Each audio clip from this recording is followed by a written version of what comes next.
balanti kalong ka ba bat ka jingdom ka tapya ka shnong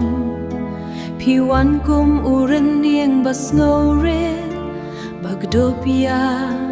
ki khna klem jing khang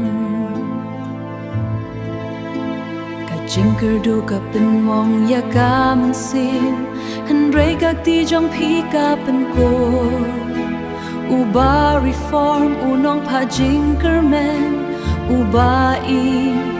ube klem jing mud no uba reform nong ya harap bat nong kersha hap deng kilanti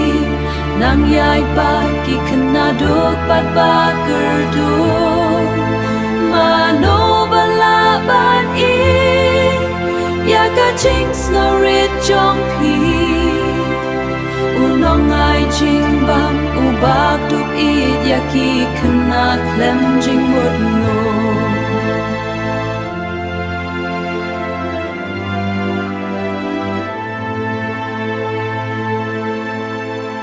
klem da kei bril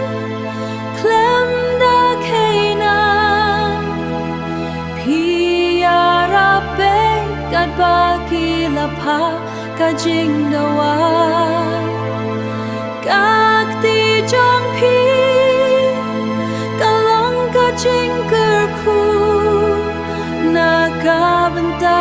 ki khen na balak let no da ka per the ka jing wai jong ki khen na ka kêu shap ne bandu ai na ka banta jong pi onong ai jing ya ra o bari fo nong ya ra ban nong kersha hap deng kilanti nang yai ba ki khna duk bat ba ker do